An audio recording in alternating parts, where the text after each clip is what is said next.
Hello again and welcome. The purpose of this video is to show you that quite often paintings will have to go through an ugly stage. In fact, most of mine I feel have gone through a stage where I've thought, I'll give up, it's not working. But surprisingly enough, if you keep going, it can turn out quite pleasing, quite spectacular even. So if you watch this video to the end, you will see that I'm faced with another problem as I try to add to this painting of just the head of the raccoon. So keep watching and you'll see if the trouble I get into there. And it still turns out fine.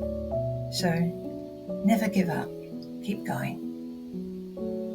Enjoy. And this raccoon painting without a set plan, just a sketch and an idea for the fur. But as I worked, it wasn't turning out as I'd hoped, so I kept experimenting, adjusting colours and textures.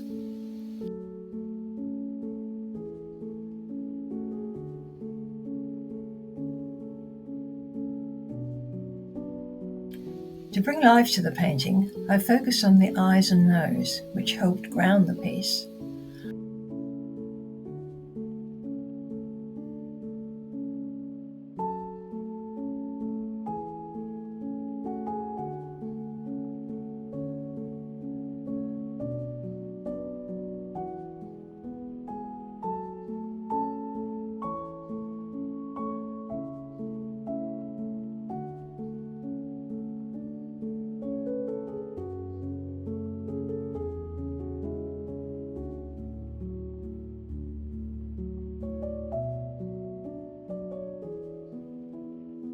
Once I refined the fur and tweaked the background colour, everything started to come together. Finally, I fine-tuned the eyes and whiskers and head shape, adding extra fur where needed. In the end, persistence made all the difference.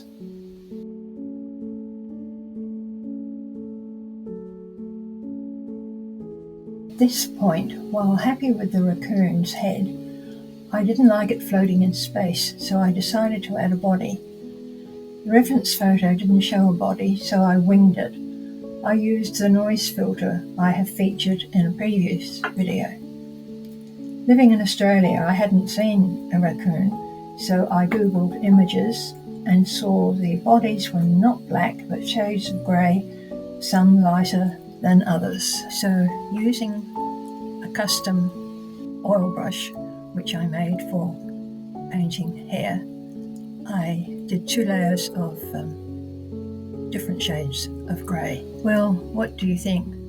Looking better with a body rather than just a floating head? Well, I hope you enjoyed this and that you'll come back again. I've made lots of other videos, so perhaps you'd like to have a look at some of those. And if you have any ideas of what you'd like me to make in a video or to show you, please let me know. And thanks for watching.